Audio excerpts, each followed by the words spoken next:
He chose their 25th anniversary to erase her. The sentence seemed to hang in the candlelit air before Evelyn Carter even had time to understand that it was now the truth of her life.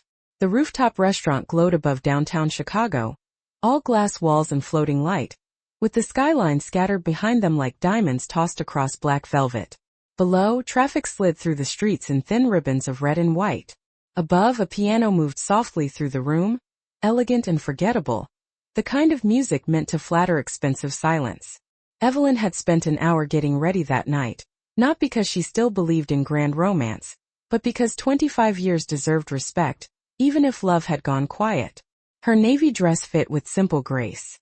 Her pearl earrings had belonged to her mother. Her wedding band, warmed by years of wear, rested against the stem of her water glass whenever she lifted it. She had thought Richard invited her there to try, finally, to be kind again. Instead, he folded his hands on the tablecloth and looked at her with the cool efficiency of a man ending a contract. He said he wanted something different. He said he wanted to enjoy what was left of his life. Then, with a faint shrug that landed harder than a shout, he said he wanted someone younger. He did not whisper it. He did not soften it. He said it plainly, as if youth were a feature listed on a brochure, as if a woman could be reduced to a newer model and an older one. The candle between them flickered once, then steadied. Evelyn did not. Not on the outside. Her face remained composed, almost serene, but inside her, something old and carefully tended gave way without noise. 25 years narrowed into a single unbearable instant. She saw flashes of the life she had handed over to build his. The tiny apartment with second-hand furniture where they had started out. The winters when she stretched one roast chicken across 3 dinners. The long nights waiting up while Richard chased promotions, investors, clients, ambition. The school pickups, the holiday tables, the handwritten thank you notes to people she barely knew but he needed to impress. The business dinners where she smiled through exhaustion, because his career mattered more than her own unfinished plans. She had once had her own sketches, her own ideas, her own name penciled at the bottom of design boards. Somewhere between the mortgage, the children, Richard's endless ascent, and the polished demands of their shared life, those things had been packed away like seasonal decorations. And now the man who had been standing on the structure she helped build was looking across linen and crystal, and informing her that she had become too old for the view. A server approached with the entree, hesitated at the tension he could not name, then set the plates down anyway. The scent of steak and rosemary drifted between them. Richard thanked him as if nothing had happened. Evelyn stared at the meal she could no longer imagine tasting. Around them glasses clinked. A woman in silver laughed near the bar. Somewhere behind her, someone celebrated a birthday. The whole room continued, bright and polished and indifferent. That was the cruelty of humiliation when it arrived in public. It did not need an audience staring directly at the wound. It only needed the world to keep moving as if the wound were nothing. Richard reached for his wine and said he hoped she would be mature about this. Mature. The word almost made her smile. He was asking dignity from the very woman he had just stripped of tenderness. Evelyn lifted her eyes and looked at him fully, then really looked. At the expensive watch on his wrist. At the confidence age had not stolen from him because men like Richard were never taught to fear time the way women were. At the faint impatience in his expression, as though her silence was becoming inconvenient. He expected tears, or pleading, or anger sharp enough to make him feel justified. What he got instead was stillness. Evelyn set her napkin beside her untouched plate with careful fingers. She picked up her clutch. Her chair slid back with a soft whisper against the floor. Richard frowned, almost annoyed, as if she were leaving a meeting early. "That's it?" he asked. Her hand paused on the back of the chair. For one suspended second, the city lights behind the glass framed her reflection beside his, her posture straight, her face pale and calm, the two of them already looking like people from different worlds. She did not give him the scene he had earned. She gave him something colder. She gave him restraint. And in that moment, before she turned and walked away from the anniversary dinner that had become a funeral for their marriage, Evelyn Carter understood one thing with sudden painful clarity. The most devastating part was not that Richard wanted someone younger. It was that he believed she had become someone less. The ride home felt longer than the drive there, although the distance had not changed. Chicago moved past the window in streaks of white headlights and red brake lights, the city polished and restless under the dark. Evelyn sat in the back of the town car with her hands folded over her clutch, her wedding band pressing lightly against the leather as if it still had a purpose. She had taken it off only once in 25 years, when her finger had swollen during a summer heat wave in Cape Cod, and Richard had laughed while sliding it back on after dinner. That memory came to her now with such sharpness that she almost turned her hand over to hide the ring from herself. The driver kept his eyes on the road. He had probably carried couples home from celebrations 100 times before. Tonight, he was driving a woman home from the quiet collapse of her life, and he did not know it. The city always looked expensive at night. Glass towers, hotel awnings, restaurant patios still glowing at 10 o'clock. It made pain feel strangely invisible, as if grief had no place among polished marble and valet stands. Evelyn watched familiar blocks pass and realized she could not remember the last time she had been alone this long without filling the silence with a task. She had spent decades measuring her days against other people's needs. School drop-offs, orthodontist appointments, parent-teacher conferences, charity luncheons, holiday seating charts, Richard's business dinners, Richard's clients, Richard's moods. When the children were little, she had learned to anticipate a fever before the thermometer confirmed it. When Richard was rising through the firm, she could tell from the sound of his footsteps whether he needed reassurance, admiration, or absolute quiet. Somewhere in all those years, instinct had replaced identity. She had become the person who noticed what everyone else forgot. The extra blazer before a storm, the birthday card to Richard's father, the handwritten note to the client's wife after a fundraiser, the correct wine, the allergy medication packed, and carry-on luggage before Aspen, the details of a life that looked effortless because she had made it so. Richard had always been good at entering rooms. Evelyn had been the reason those rooms were ready. When they had first married, he used to call her his anchor. He set it on a windy beach in Santa Monica during their honeymoon, his arm around her shoulders, both of them young enough to believe devotion could protect a future from vanity. Later he called her his luck. After that he stopped calling her anything tender at all. The words faded so slowly she barely noticed they were gone. What remained were practical phrases. Can you handle this? Did you remember that? Tell them we will be there at 7. Over the years respect had turned into reliance, and reliance into entitlement so gradual it looked like normal marriage from the outside. That was what made his words at dinner so devastating. Not because they were cruel, although they were. Not because he had chosen youth over loyalty, although he had. It was because he said them with the confidence of a man certain the value of her life with him had already depreciated. As if all the years she had poured into their home, their family, and his success were simply the maintenance cost of becoming obsolete. The car stopped at a red light on Michigan Avenue, and the reflection in the glass startled her. For a second, Evelyn saw herself as a stranger might. Elegant profile, composed mouth, pearls still catching the city light. A woman neither invisible nor broken, just very still. Richard had said younger, but what he meant was newer.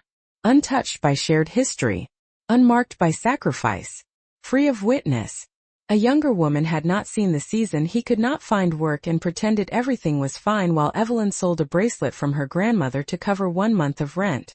A younger woman had not stood in a kitchen at 2 in the morning balancing the checkbook while an infant cried in the next room.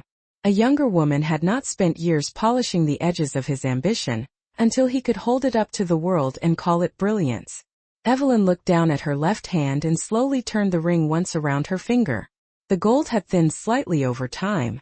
So had she. Not in beauty, in illusion. By the time the car pulled under the covered entrance of the building they had once chosen together, something inside her had settled with painful clarity. The deepest wound was not that Richard had wanted someone younger. It was that after everything she had carried for him, he believed her years had taken something away, when in truth they were the only reason there had ever been anything worth wanting in the first place. By early spring, the city had done what cities always do with private heartbreak. It turned it into background noise, then into gossip, then into a version of the truth polished for other people's comfort. Richard did not wait long. Men like him never did when they wanted the world to mistake replacement for renewal. Within weeks, He began appearing beside a woman named Sophie Lane, a woman so visibly younger that people noticed before they even knew her name. She had smooth bright hair, a careful laugh, and the kind of effortless confidence that often comes from never having been asked to carry anyone else for very long. Richard brought her everywhere that mattered. A charity dinner in River North, a gallery opening in the West Loop, Sunday brunch at the private club where he and Evelyn had spent years shaking hands and pretending to enjoy eggs that always arrived lukewarm on oversized white plates. The first time Evelyn saw the photos, she did not even go looking for them. Margaret Whitmore texted one by accident, or at least claimed it was an accident, with a breathless message about some fundraising event and a cropped image attached below. But the crop had not been careful enough. Richard's hand rested lightly at Sophie's back, familiar already, while Sophie smiled into a room Evelyn knew down to the placement of the floral arrangements. Evelyn stared at the screen for a long moment, then set her phone face down on the kitchen counter beside a bowl of lemons she had bought that morning. Sunlight fell across the marble in clean golden rectangles. The apartment was quiet except for the low hum of the refrigerator and the distant siren of an ambulance somewhere below. She had imagined betrayal would feel loud. Instead, it arrived in soft, repeated humiliations. Not the kind that shouted. The kind that accumulated. Paused too long. When someone asked how she was doing, a sympathetic smile from a woman who had once copied Evelyn's holiday centerpieces and now acted as if she had become fragile glass. The careful way old friends avoided saying Sophie's name, as though omission were kindness. Even worse were the ones who did say it. At a luncheon, one woman leaned in with the bright cruelty of social concern and murmured that Richard had always been so energetic, so perhaps this phase made sense. A phase. As if 25 years of marriage had merely been a waiting room on his way to someone more decorative.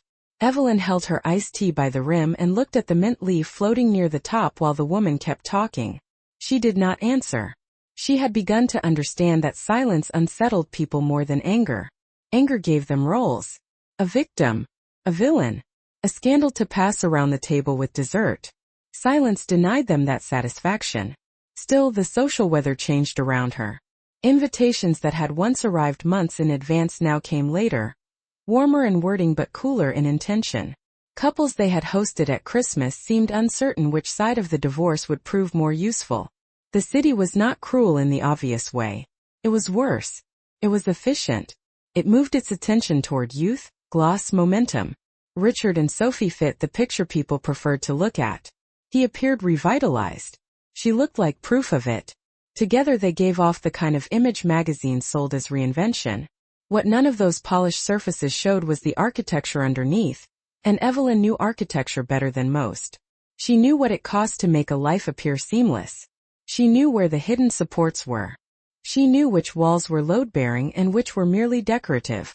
Richard had spent years being admired for standing inside a world she had helped make stable. Now he was walking through that same world with a younger woman on his arm, and society was applauding the illusion that he had built it alone. One Saturday afternoon, Evelyn passed a boutique on Oak Street and caught sight of them through the glass. Richard was laughing at something Sophie had said while a sales associate carried garment bags behind them like a quiet servant to some modern fairy tale. Sophie touched his sleeve. Richard leaned closer. The movement was easy, almost rehearsed, but what stopped Evelyn was not the intimacy. It was the carelessness. He was smiling in public with the same mouth that had delivered the end of their marriage like an itemized expense. For one raw second something hot rose in her chest. Not jealousy. Not even grief. Something cleaner. Recognition. She saw with sudden precision that Richard was not trying to build a new life. He was staging a younger reflection of the old one, except this time without the years of sacrifice that had made it real. Evelyn stood on the sidewalk, the wind off Lake Michigan lifting the edge of her coat, and watched only long enough to understand the shape of what was happening. Then she kept walking, because the cruelest part was no longer Richard's choice. It was the way the world had already begun rewarding him for it. The apartment Evelyn rented after the separation sat on a quiet tree-lined street in Lincoln Park, 3 floors above a bakery that began sending the smell of butter and warm bread into the morning air before sunrise. It was smaller than the house she had left, smaller than nearly every space she had arranged during her marriage, but for the first time in years, Every square foot belonged to silence she did not have to manage. No one called from another room asking where a file had been placed. No one expected dinner at 7:30 because a client meeting had run long. No one dropped a jacket over the back of a chair and assumed it would disappear by morning. The rooms held only what she chose to keep. A cream-colored sofa near the window, a walnut table just wide enough for sketches and coffee, a brass lamp with a soft amber shade that turned the living room warm after dusk. The first week there, Evelyn woke before 6 out of old habit and lay still listening. Pipes. A delivery truck outside. The muffled bark of a dog. Then nothing. The kind of quiet that could feel lonely in the wrong life and holy in the right one.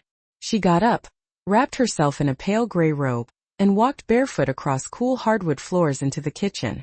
The coffee maker was not expensive, but it made a steady, dependable sound that seemed to anchor the hour.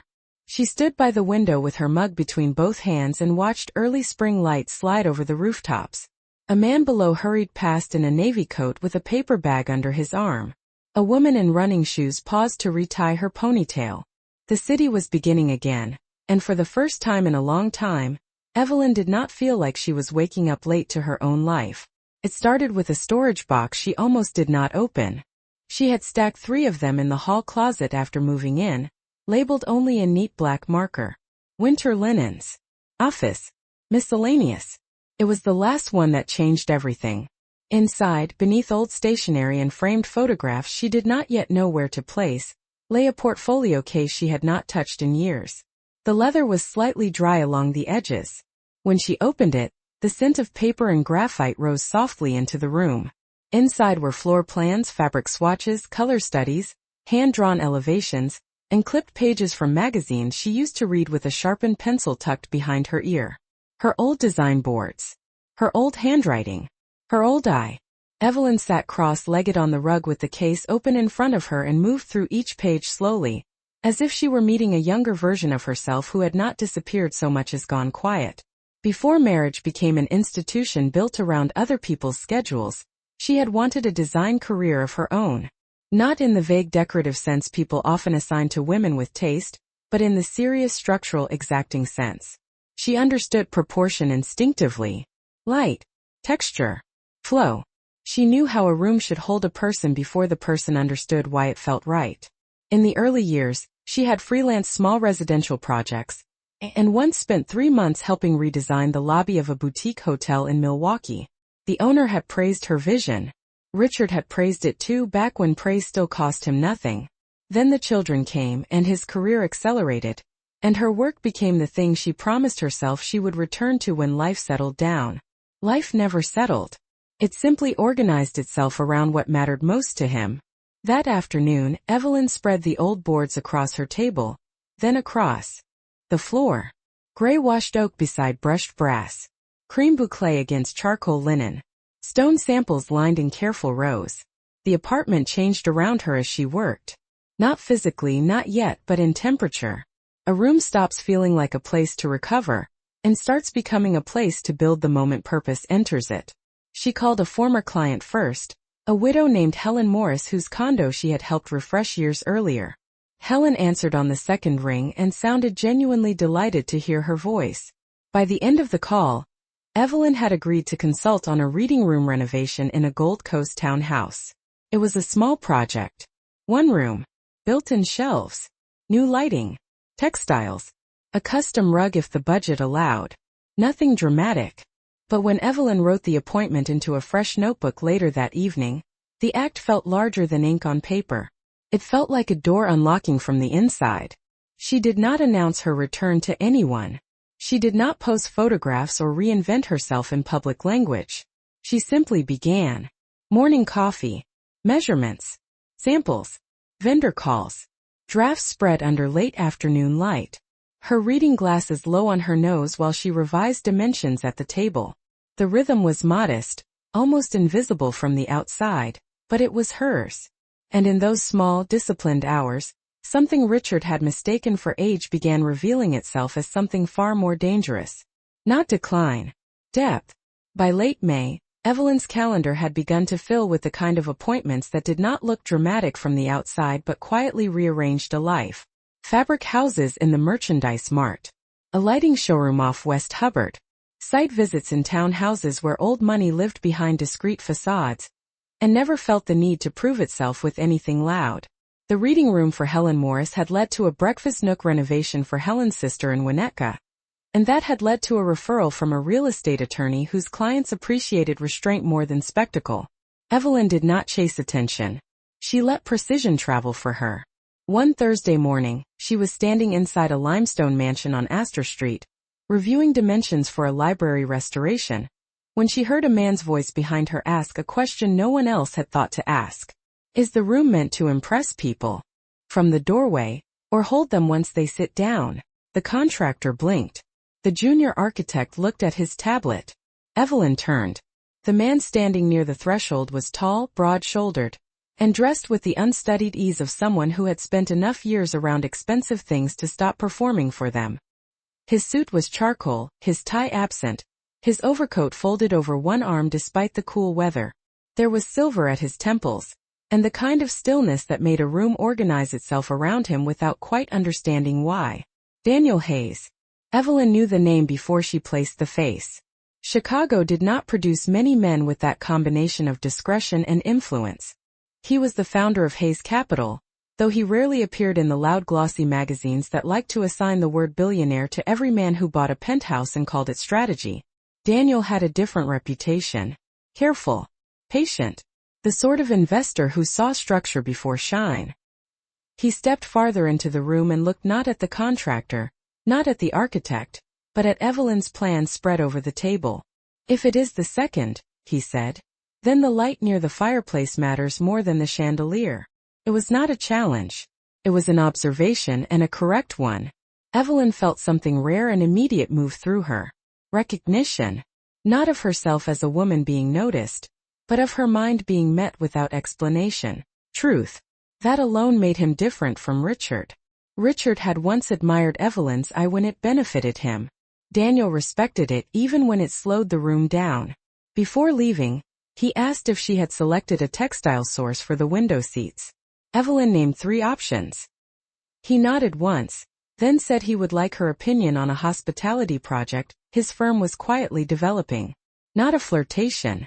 Not an invitation dressed up as business. An actual project. He handed her a card so understated it looked almost severe. No embossed title beyond his name. No unnecessary shine. She slipped it into her portfolio and went back to work after he left, but the room felt altered. Not brighter. Clearer. Over the next 2 weeks, his office sent drawings, site photographs, and a request for consultation on a boutique hotel redevelopment in the Loop.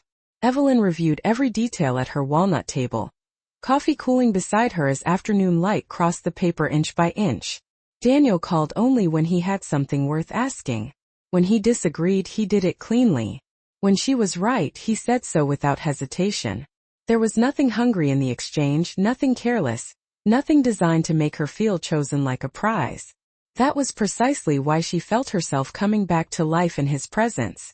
He did not rescue her. He did something harder and far more elegant. He behaved as if her value had been obvious all along. The invitation arrived on a Tuesday afternoon in a thick ivory envelope that looked as though it had never been rushed in its life. Evelyn found it resting against her door when she came back from a site visit, still carrying a leather sample case in one hand and an iced coffee gone watery in the other. The envelope was heavy, the kind used for weddings, fundraisers, and decisions made by people who assumed the world would always open for them. Her name was written across the front in dark gray ink. Not Mrs. Richard Carter. Just Evelyn Carter. She stood in the narrow entryway of her apartment for a moment before opening it, sunlight falling in a long gold strip across the hardwood floor. Inside was an invitation to the Whitmore Foundation Summer Gala at the Palmer House, the kind of event Chicago had attended for so many years it no longer had to describe itself. Black tie. Reception at 7. Dinner at 8. Strategic Growth Initiative announcement to follow. Beneath the printed script sat a smaller card with the host committee listed in neat columns. Richard's company was among the major sponsors. Evelyn read the names once, then again, not because she needed confirmation, but because there are some collisions in life a person recognizes before the impact comes. She set the invitation on the walnut table near the window and took off her shoes slowly, one heel at a time. Outside, the city moved through the late afternoon with its usual polished indifference. A delivery van stopped below. Someone laughed on the sidewalk. The bakery downstairs let out another warm breath of sugar and yeast. Her apartment held all of it at a distance, as if the walls had finally learned how to protect her from the world's appetite for spectacle. She had known, sooner or later, that she would have to walk into a room where Richard and Sophie would be waiting under expensive light, surrounded by people who pretended not to stare while noticing everything. She had imagined many versions of that moment. In some, she declined the invitation and protected the life she had rebuilt from old humiliation. In others, she attended only to prove she could. Neither version felt honest now. This was not about proving resilience to a city that had mistaken her silence for absence.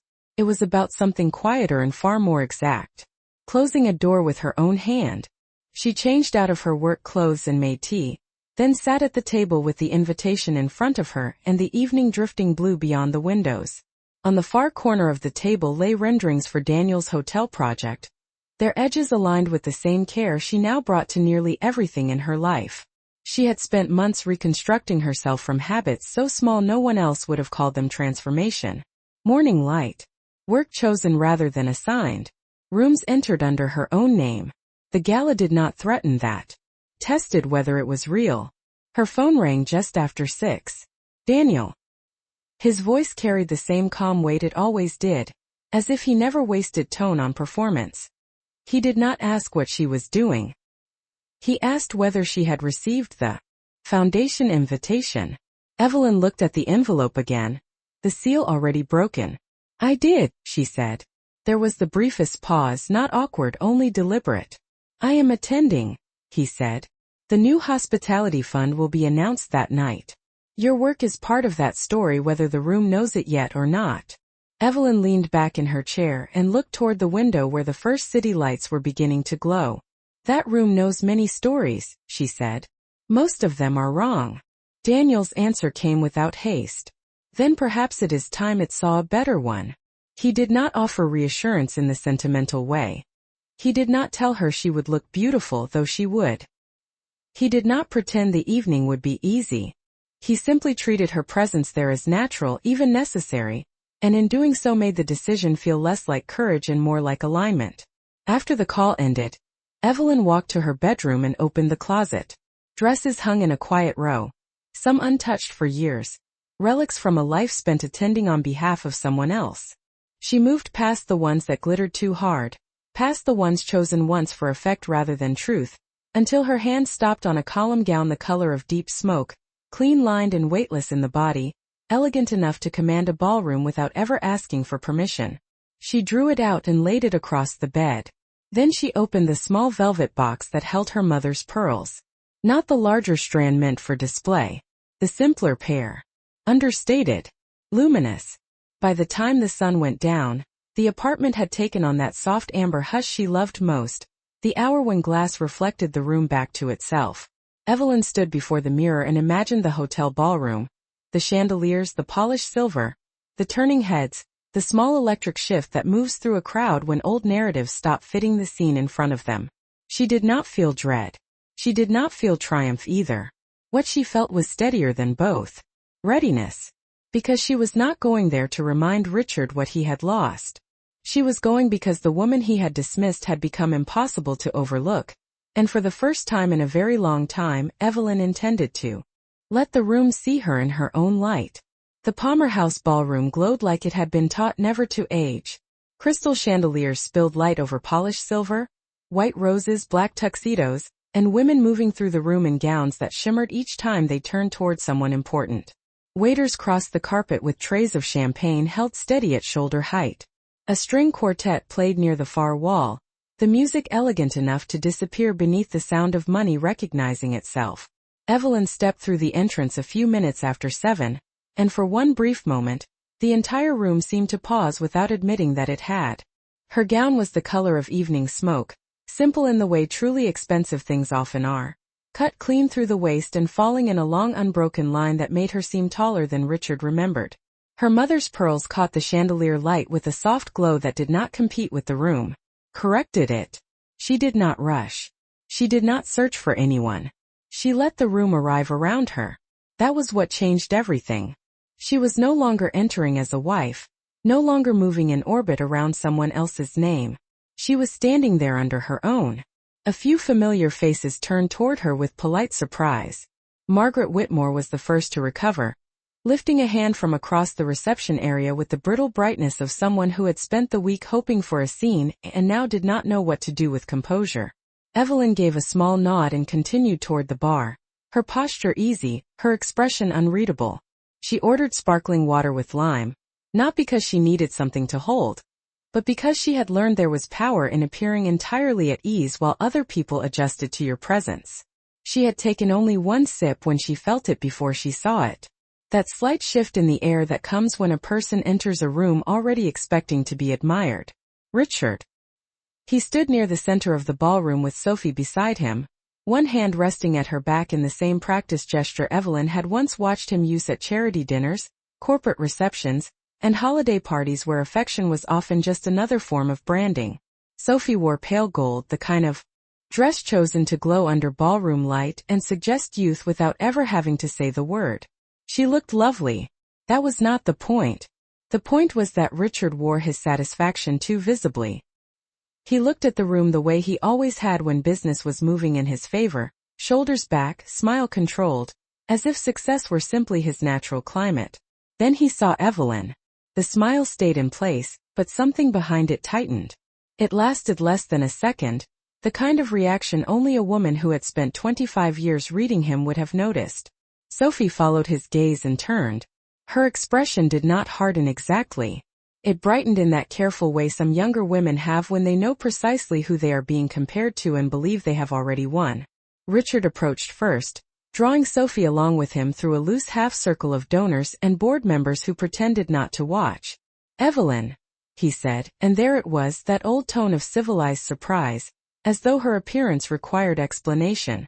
"I did not realize you would be here tonight." She met his eyes over the rim of her glass. "Neither did you," she said. It was not sharp. That was why it landed. Sophie smiled with practiced sweetness and extended her hand. "I am Sophie. It is so nice to finally meet you." Evelyn shook it lightly. Sophie's perfume was expensive and too eager. "I am sure it is," Evelyn said. Richard gave a brief laugh that did not quite settle. Around them the quartet moved into something slower. Silver trays drifted past. A board member from one of the sponsoring firms greeted Richard, congratulating him on how promising the evening looked for Carter Strategic. Richard straightened instinctively, returning to the version of himself he trusted most. He spoke of growth, positioning, momentum. Sophie stood beside him like a footnote in satin.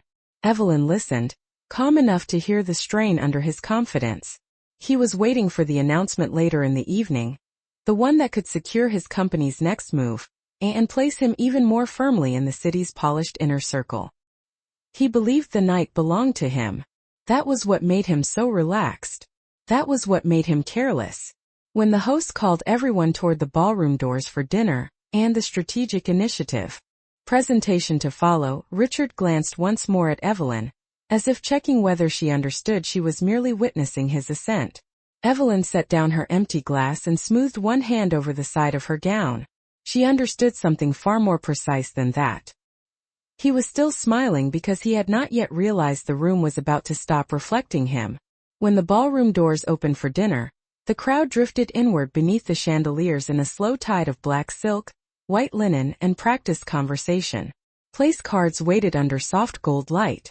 Crystal stemware caught reflections from the stage at the far end of the room where a long screen now glowed with the Whitmore Foundation seal. Evelyn found her seat halfway toward the front, not at Richard's table, but near enough to see him clearly when he sat down with Sophie and two members of his board. He looked pleased with the placement. More than pleased. Anchored. This was the part of the evening he understood best. The section where ambition put on cufflinks and called itself philanthropy. Plates arrived. Speeches began. A foundation trustee thanked the donors, praised the city, praised resilience, praised vision. The usual polished words floated over butter poached halibut and asparagus arranged too carefully to seem natural. Richard nodded in all the right places. Sophie leaned toward him once or twice, her smile attentive, her hand resting lightly beside his on the tablecloth. From across the room they looked effortless. Evelyn sat very still, her fingers resting near her water glass, her expression calm enough that no one looking at her would have guessed how precisely she was watching the architecture of the night shift 1 inch at a time. She had not seen Daniel yet. That did not trouble her. Men like Daniel Hayes did not enter rooms to be noticed. They entered when the room was ready to understand why they mattered. After dessert plates were cleared and coffee was poured, the foundation president returned to the stage to introduce the strategic growth initiative that had been whispered about for weeks. The room sharpened. Conversations thinned. Several heads turned toward Richard's table with the casual interest people use when they believe they are about to witness someone else's success. Richard sat a little straighter. Sophie crossed one leg elegantly beneath the table and glanced toward the stage. With that same poised confidence she had worn all evening, as if proximity to his future had already become one of her accessories. Then the president smiled toward the side entrance and said the name that changed the temperature of the room. Daniel Hayes. The applause began before he even stepped fully into the light. Not loud at first. Respectful. Then stronger as recognition traveled table to table. Daniel crossed the stage in a black tuxedo cut with the same restraint he brought to everything else, one hand buttoning his jacket as he approached the podium. He did not wave. He did not perform gratitude. He thanked the foundation briefly, then spoke in the measured, exact tone of a man who never needed volume to establish authority. He outlined a new hospitality and urban redevelopment fund, one that would reshape several key properties across Chicago over the next 3 years. As he spoke, a rendering appeared on the screen behind him, then another. A restored hotel lobby, a private members' lounge, a rooftop dining space framed in bronze, stone, and amber light. Evelyn recognized every line, every surface, every ratio of shadow to warmth. The room murmured softly, the way it does when beauty appears with enough money behind it to become inevitable. Daniel paused then, turning slightly toward the images rather than basking in them. These projects, he said, are not only about capital or location.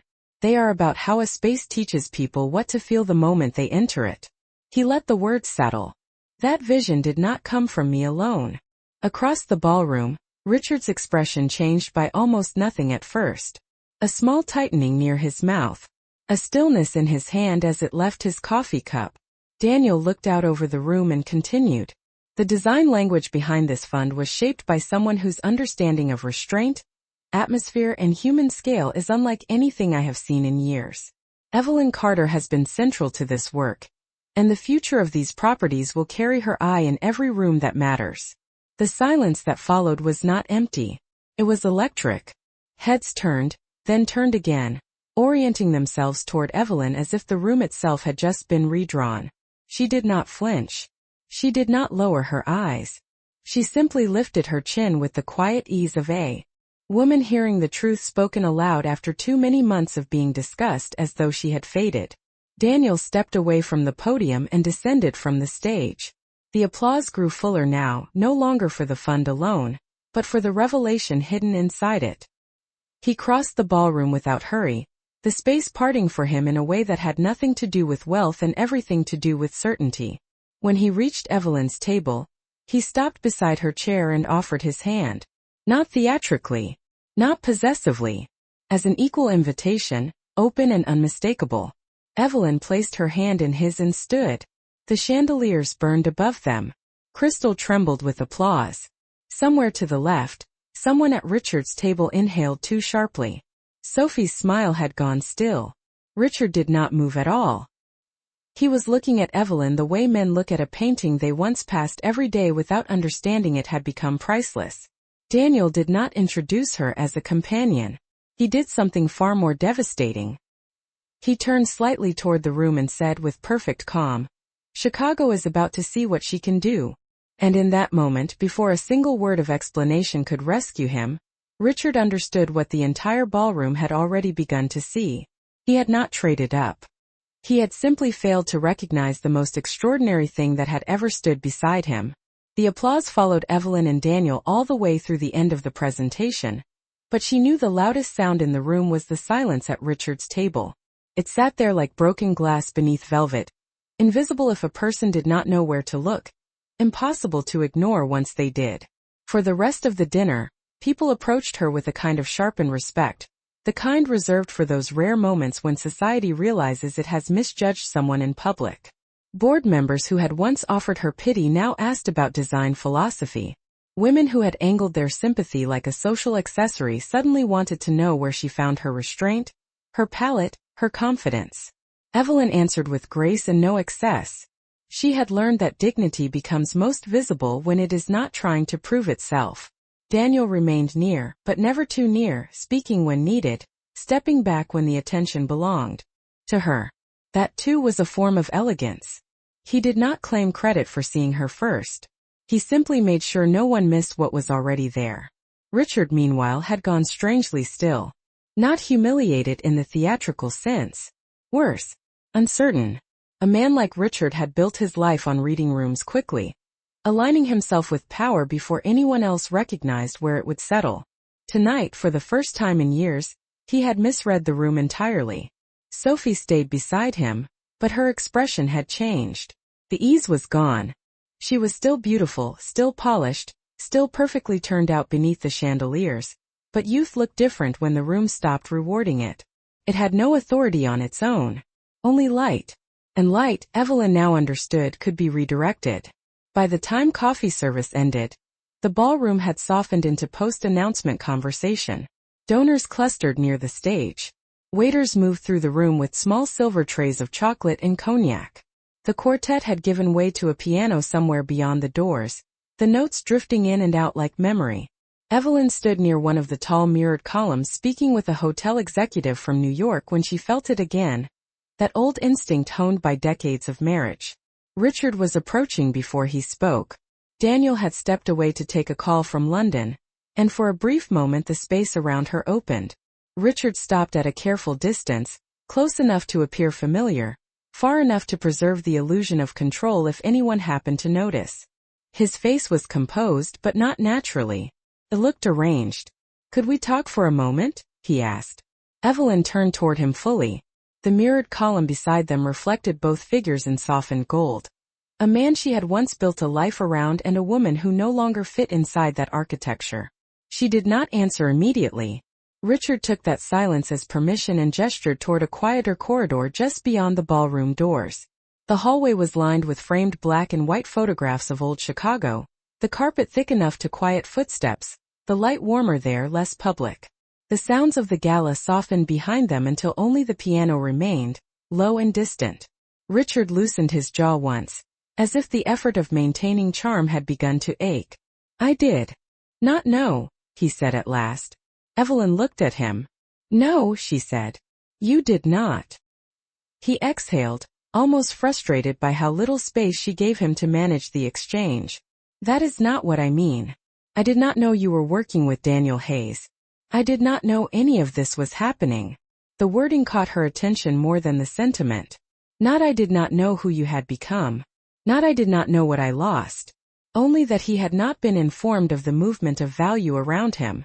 It was such a purely Richard response that for one brief second she nearly smiled. "You were very busy looking for someone younger," she said, and even then her tone stayed level, too calm to qualify as cruelty.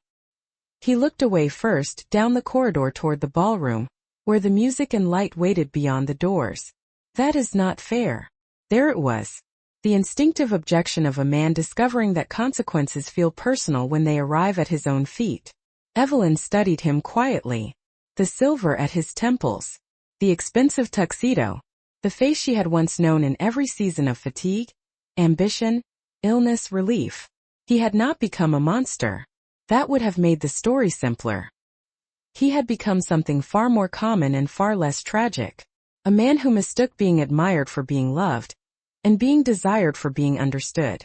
"Fair," she said softly, "would have been 25 years counted properly." The words landed between them and stayed there. Richard swallowed.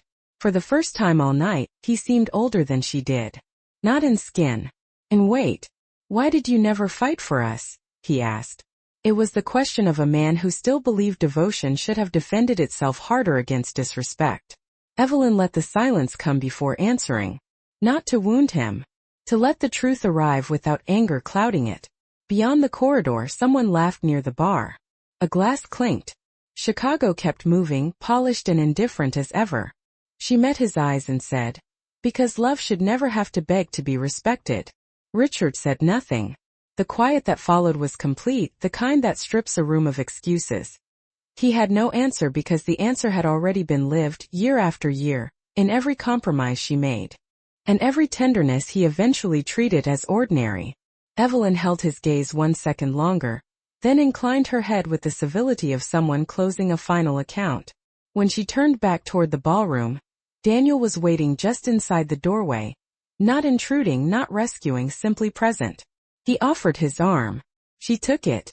Together they walked into the light, where conversation swelled and chandeliers burned above polished tables, and a city full of witnesses was still rearranging what it thought it knew. Richard remained in the corridor, silent at last, while Evelyn moved forward without haste, without bitterness, and without once looking back. She had not won him back. She had won something he had never been able to give her. Herself.